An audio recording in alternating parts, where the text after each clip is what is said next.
My daughter is seriously injured and in critical condition. I suddenly received a call from my son. While I was on a trip abroad, I learned of my granddaughter's dire situation and immediately returned to the United States. However, it was too late. I didn't make it in time. My 5-year-old granddaughter had passed away and was placed in a small urn. A year later, when I went to visit the grave, I saw a small child praying. Oh, Grandma. To my astonishment, it was my granddaughter who was supposed to have died. She spotted me and joyfully ran towards me. I hugged her tightly, hardly believing my eyes. Then, I learned the terrifying truth that had been kept from me all along, and I was consumed with a burning desire for revenge. My name is Nancy, and I'm 63 years old. My husband has already passed away, and I live alone. My 40-year-old son and his wife have a 4-year-old daughter and a 3-year-old son. They live 3 hours away by car. My son, John, and his wife, Amy, would bring the grandchildren to visit me a few times a year. These visits were precious and joyful times for me, but there was something that slightly concerned me. It was about my granddaughter, Emma. I couldn't shake the feeling that she was being treated differently compared to her younger brother, Harrison. This thought first struck me one day when my son and his wife were staying overnight at my place. They mentioned they were going to buy some toys and took Harrison with them, leaving Emma behind. After they left, Emma looked up at me with her sweet eyes and said, Grandma, I'm hungry. Oh, I'm sorry I didn't notice. I'll make something for you right away, I replied.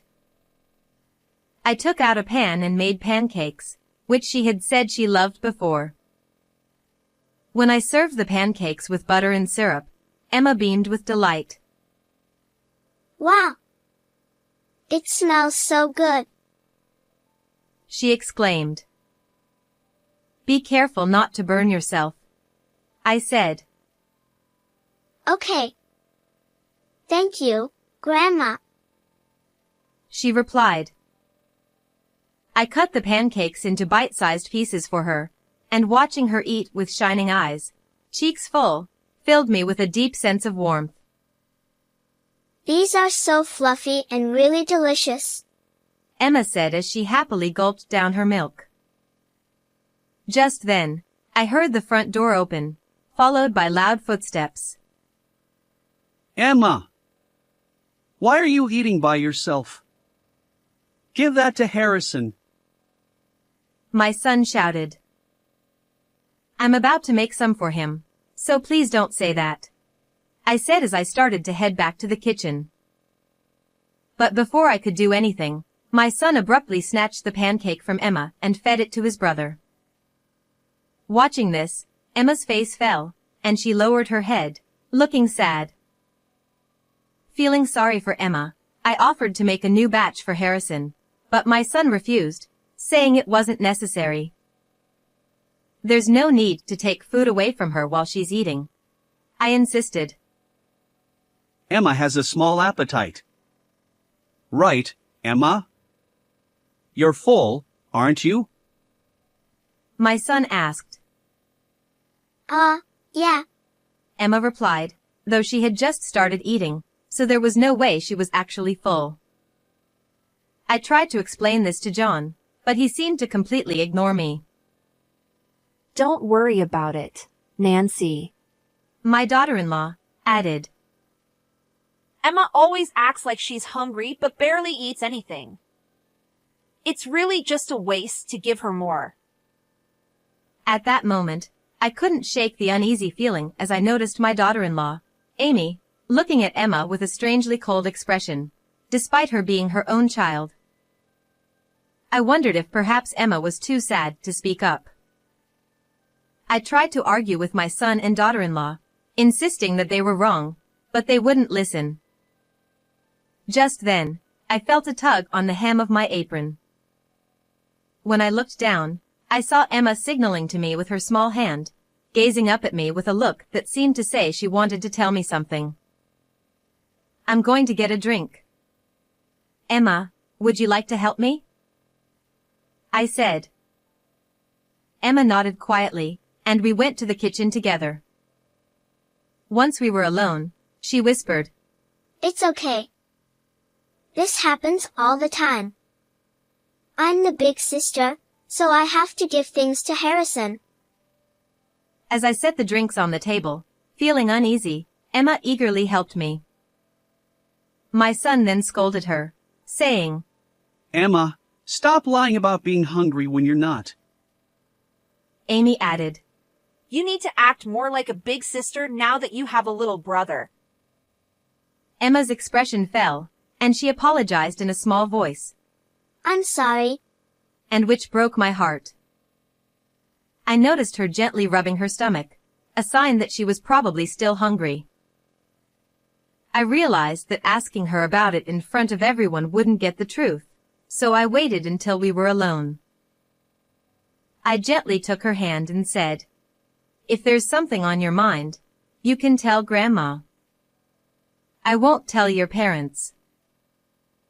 Emma hesitated for a moment, then quietly admitted, I feel lonely because they only pay attention to Harrison. I squeezed her hand tightly and softly said, You can lean on Grandma anytime. Emma smiled happily and hugged me.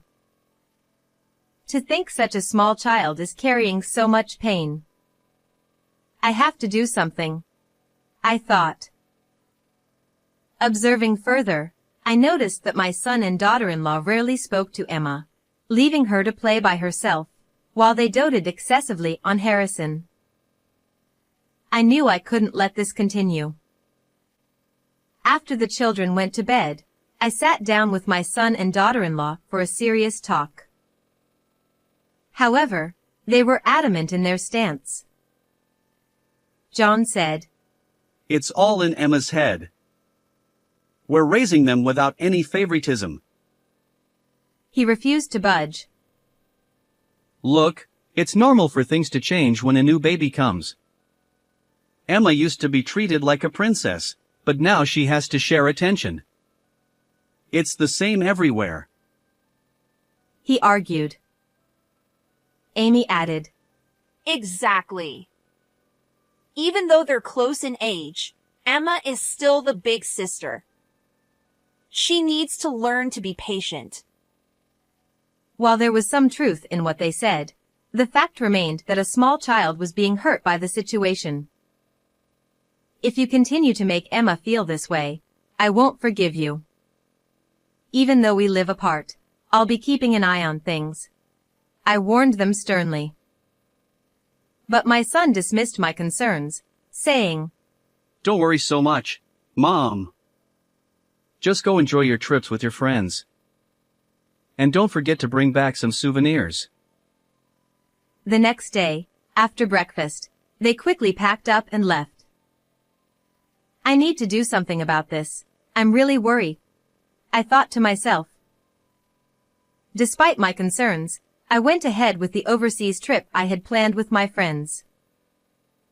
During the trip, I mentioned my worries to one of my friends, and she gave me a helpful suggestion that I plan to implement when I return to the United States. On the third day of our trip, while having a meal abroad, I suddenly received a call from my son, John. Emma has been in a terrible accident and is seriously injured. He said. What? What happened? Please tell me everything.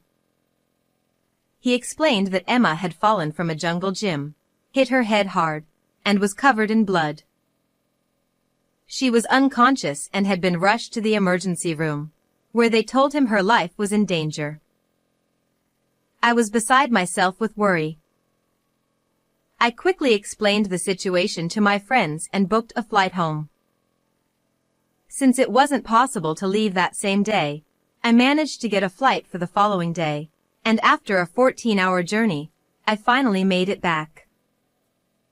During the flight, I repeatedly tried to contact John, but couldn't get through.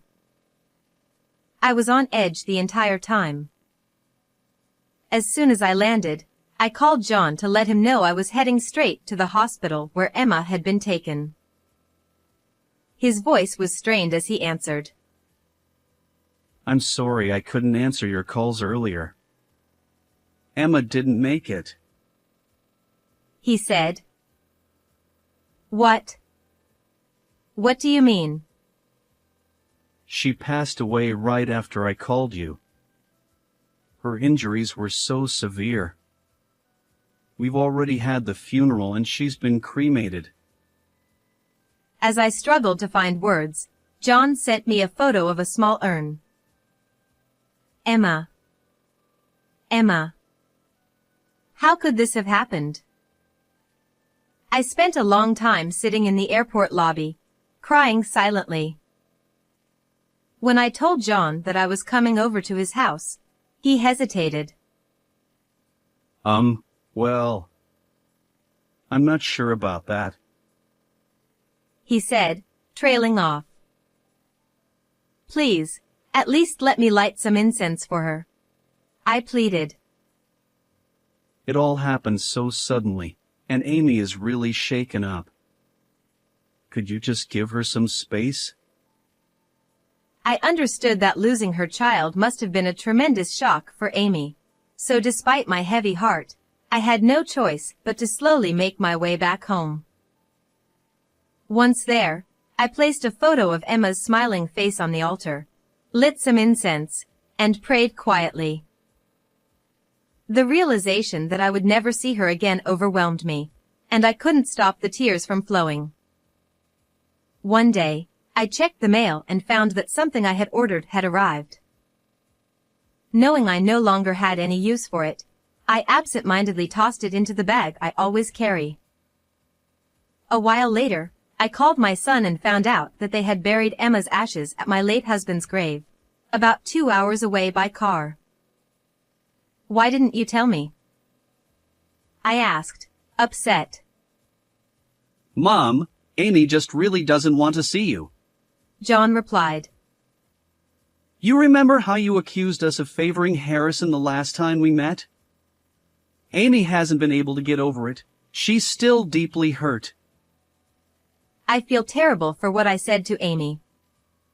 Please, let me apologize to her properly. Can you help me make peace with her? I asked. Just leave us alone, he said. I don't want you prying into our lives anymore. Our conversation was entirely one-sided. John didn't allow me to visit their home, and he even asked me not to visit the grave, saying that running into me there would be too painful for Amy. Eventually, John and Amy moved away from the place where they lost Emma, and we became estranged. Days passed in a fog of sorrow, and I was left alone, full of regret for what I had said.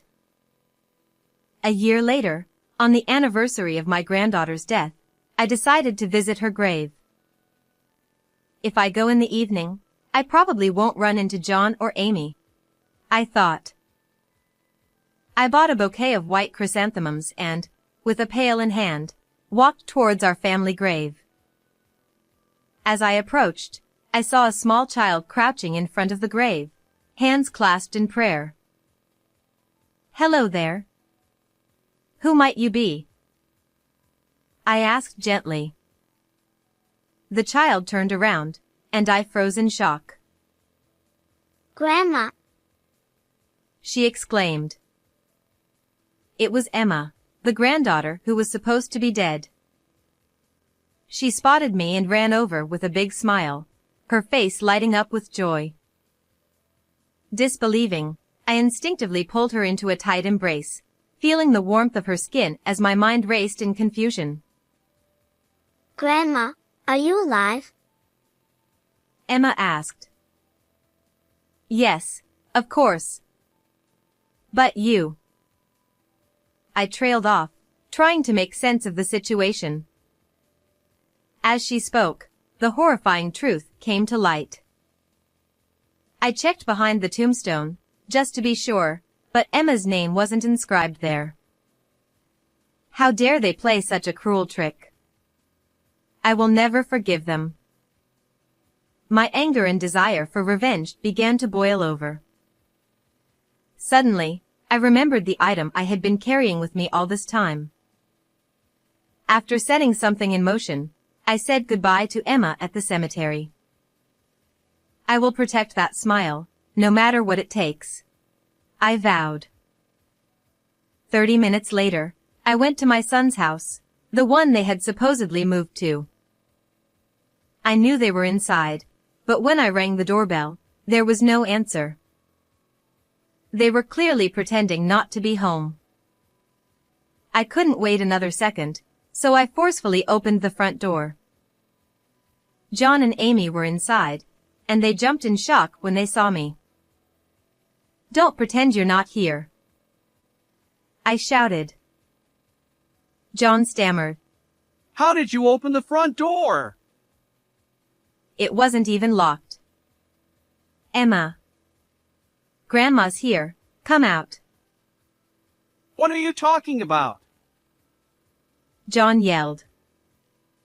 We told you she's gone. She's not here.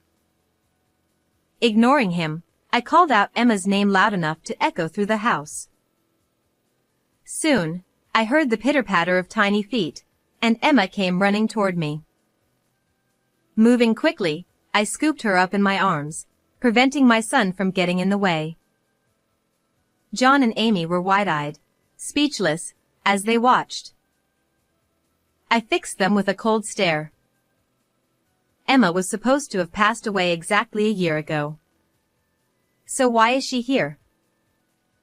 Realizing he couldn't lie his way out of this, John finally admitted that they had pretended she was dead because it was easier than dealing with my opinions on how they were raising their kids.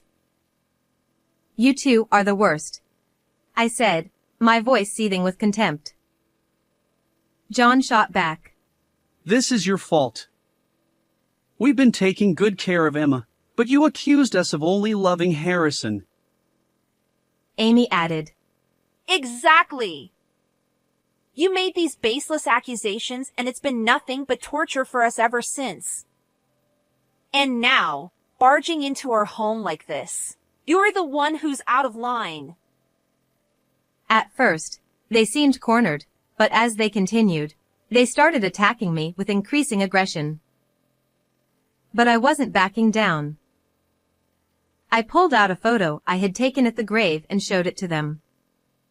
It was of Emma, in tattered clothes, emaciated, and covered in bruises. She's wearing the same clothes right now. You couldn't even bother to give her clean ones? I asked coldly.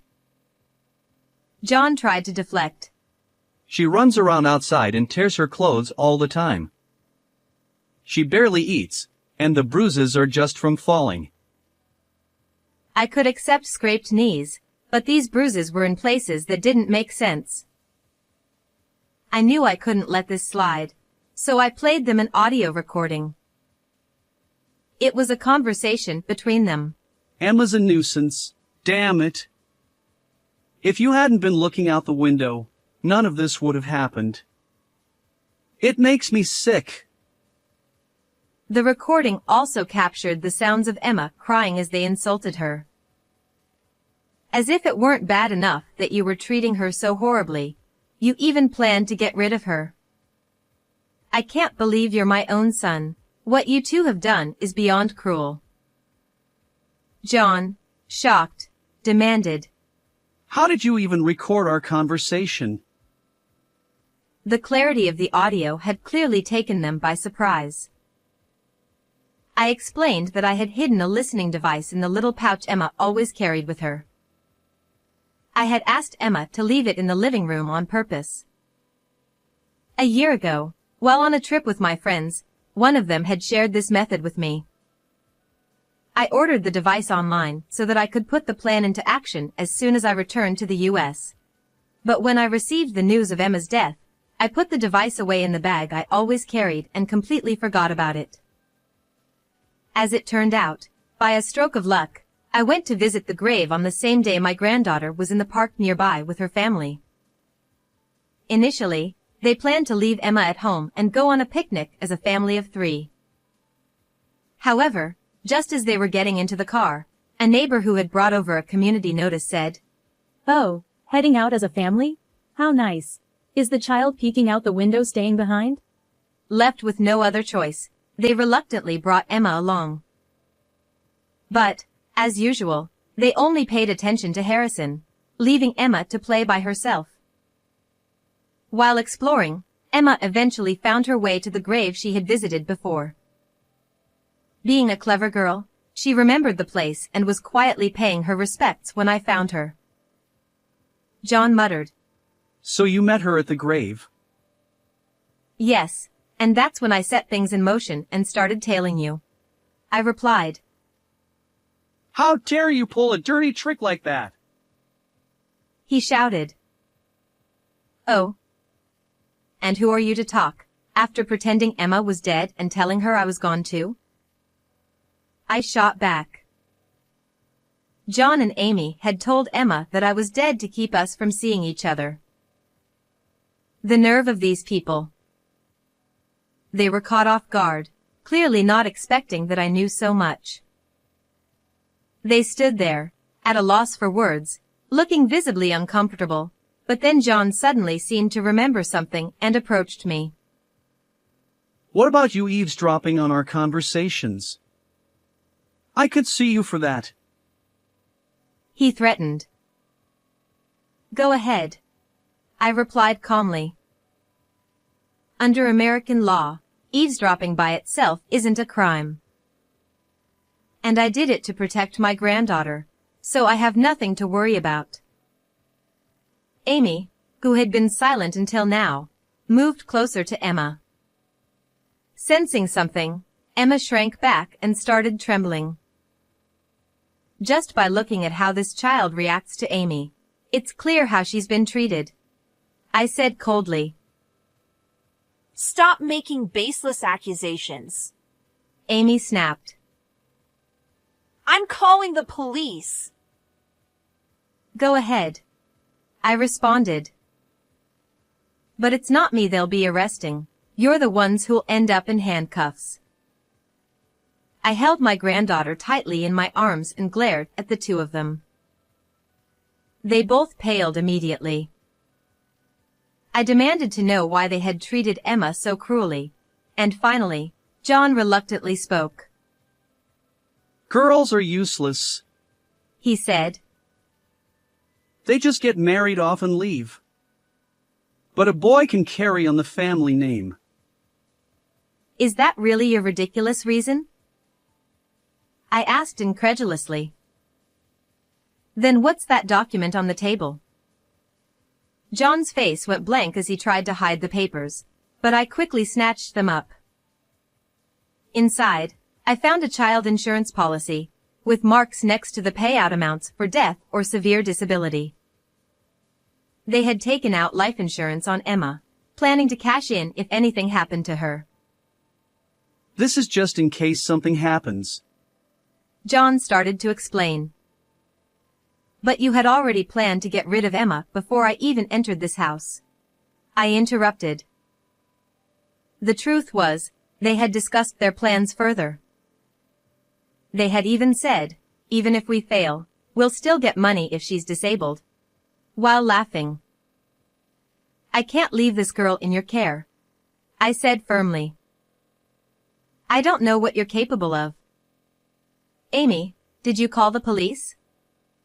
If not, I will. Please wait, Nancy! Amy pleaded. Calm down. John added. If the police get involved, it'll only hurt Emma and Harrison. Is that what you want? Realizing they still didn't understand, I took the hands of my grandchildren and turned to face them. Let's ask them what they want, I suggested. John and Amy reluctantly agreed. Emma spoke up first. I don't want a mom and dad who won't even feed me. I want to stay with Grandma. Hearing this, both John and Amy scoffed in unison, sneering. See? Emma isn't even cute. Then I knelt down to Harrison's level and said, "You can say whatever you're thinking, okay?" Harrison hesitated but then said, I don't like Mom and Dad either. They're mean to my sister. John and Amy stood there, dumbfounded. It became clear that they had been harsh with Harrison as well, using discipline as an excuse for their cruel treatment. For their own children to reject them so completely, it was clear just how poorly they had been treated. When I reunited with my granddaughter at the cemetery, she told me about everything that had happened. Harrison, being the kind-hearted boy he is, would secretly bring bread to Emma whenever she was punished and denied food by their parents. Even though they were small, the strong bond between the siblings reassured me.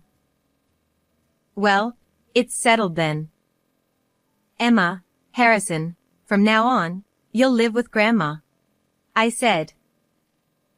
Their faces instantly brightened, and they nodded enthusiastically. Wait a minute! John protested.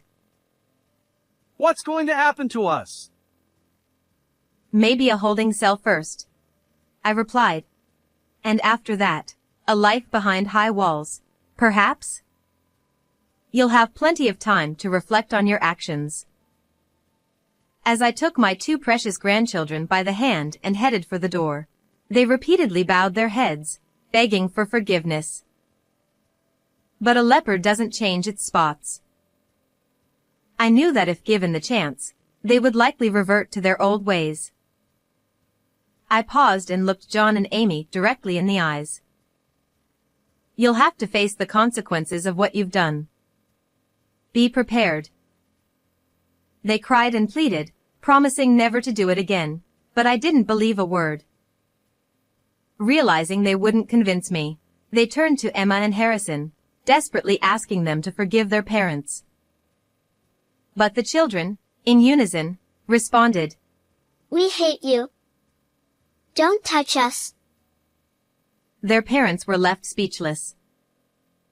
I later filed a report with the police, providing the photo and audio evidence. John and Amy were taken in for questioning and were soon incarcerated for their continuous mistreatment of my grandchildren. I formally adopted Emma and Harrison. As it turns out, it was Emma who had quietly unlocked the front door that day. After we met at the cemetery, she understood what needed to be done and acted swiftly. Thanks to her, I was able to rescue them from their parents' cruel hands. Since then, Emma's appetite has returned, and she's now at a healthy weight, running around happily every day. Harrison spends his days smiling and laughing with his sister. I've told them both that if they ever want to see their parents, they just need to say so, but they haven't shown the slightest interest. I can only wonder what kind of upbringing John and Amy had themselves. But I'm determined to keep my grandchildren smiling, no matter what. How did you like this story? Don't forget to subscribe to the channel. See you in the next video.